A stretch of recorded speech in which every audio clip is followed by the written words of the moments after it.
is $100 Plus Mileage, a podcast brought to you by Citizens Count and the Granite State News Collaborative. This is a podcast about what's going on in the New Hampshire legislature that probably hasn't made the news but could still impact you. We'll give you the unbiased facts, pros and cons, and highlight opportunities for you to get involved and make your voice heard. Today we're talking about the name for this podcast, 100 Plus Mileage, which actually represents a long-standing New Hampshire policy debate. I'm Anna Brown, Director of Research and Analysis for Citizens Count, and I'm here with Mike Dunbar, the content editor for Citizens Count. Mike, you obviously know why our podcast is titled 100 Plus Mileage, but I'm going to start with a different question. Have you ever worked a job that paid just $100 plus mileage? Anna, I have not. I have worked jobs that paid $0, and I worked jobs that paid more than that, but I've never, it is a weird amount, right? Because you kind of wonder, why didn't they just say, it's a volunteer thing, guys, you're not going to get paid. But yes, it's a little bit like a feel-good number. So $100 plus mileage is in fact the compensation New Hampshire legislators get for each year in the House and Senate. The total number, 200 for a 2-year term plus mileage, is actually in the state constitution. And they use the federal reimbursement rate, which is around 50 cents per mile.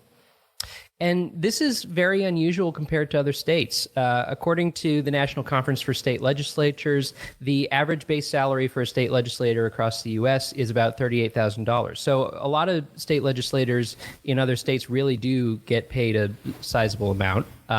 And most states offer a per diem to pay for meals and lodging and, of course, mileage, because you have people coming from all over the state. Not everybody lives in Concord. New Hampshire legislators are basically volunteers, though, and that has some pros and cons, Anna. Yeah, definitely a unique part of the Granite State. So some of the good things are you're pretty much guaranteed. People that are New Hampshire state reps and senators are not doing it because they want to live on the taxpayers' dime, because no one can live on $100 plus mileage. And so instead, these people who are really passionate about serving New Hampshire, or at least really passionate about a pet issue maybe, so it's a very pure form of democracy. And since legislators are basically volunteers, don't have a lot of paid staff either, which is a kind of related issue we might talk about one day, they're arguably more likely to listen to members of the public who have an opinion. So whether it's testifying at a public hearing or sending a private email, you can get a legislator's attention pretty easily in New Hampshire. Heck, you probably even run into them at your grocery store or gas station or local Dunkin' Donuts. That's very true. And there's a lot of them. So just statistically, you're more likely to do that, I think. I want to see that statistic. That's kind of like, how many spiders you swallow when you sleep, or how many times you run into a future boyfriend on the street. Like, I want to know how many times you see a New Hampshire legislator in your life. That's right. And they just blend right in. You never know. But, all right. But there are some cons. There are some cons, right? It does have some cons. I think it probably is apparent to a lot of people just thinking about it. $100, right? It's not a lot. So since committee meetings and voting days happen during the working hours, multiple days a week, it's really hard to work a 9-to-5 job and also be a legislator. So that means that the legislator has a lot of retirees. It also has a lot of people in management positions where they work. They can set their own schedule, and independently wealthy people. So you also see some students or stay-at-home parents, firefighters, people like that. But ultimately, the problem with that is that those groups don't necessarily reflect the average age and economic status of voters in New Hampshire. So in some ways, we talk about this pure democracy. It's like, well, does this really represent the people that are electing them? Another situation is that it can be difficult to find qualified, good people to run for state representative. There are a lot of seats, and every election, there are some towns that don't have enough people running in both parties, and people just win by default. And you have to wonder, would that be different if it was a little bit more than $100 plus mileage?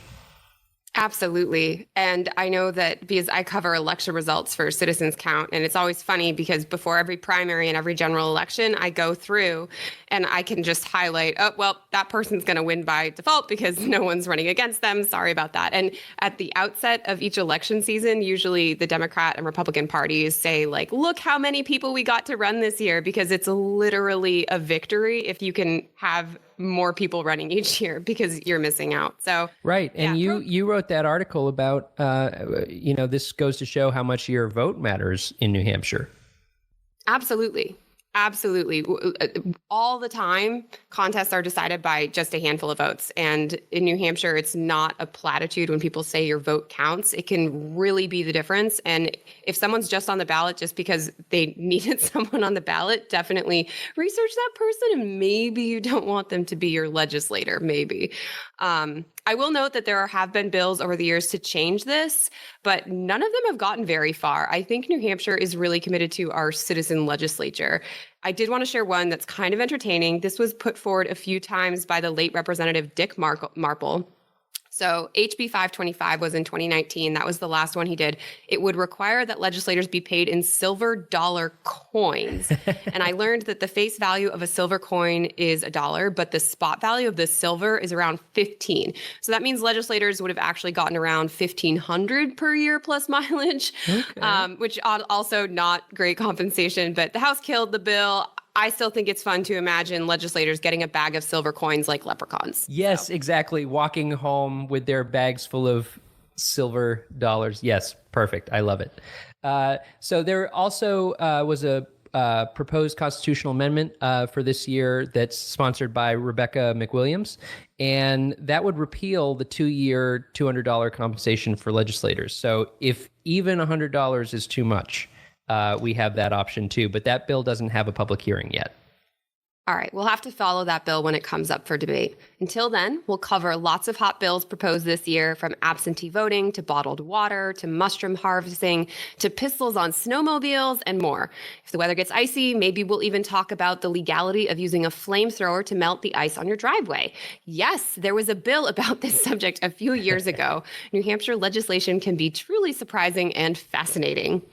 As always, our goal with this podcast is to tease out some of those lesser-known issues, give the unbiased facts, pros and cons, and highlight opportunities for you, Granite Staters, to get involved in your government. Why? Because at Citizens Count, we believe democracy only works when everyone gets informed and gets involved. The mission of Citizens Count is to provide unbiased information on issues and candidates, which, hey, by the way, you can find at our website, citizenscount.org. We'd like to thank Franklin Pierce University for producing and the Granite State News Collaborative for hosting this podcast. Our theme music is composed by Mike Dunbar. Lastly, we thank you for giving us a listen and thinking about how you can be a part of what makes New Hampshire by the people, for the people.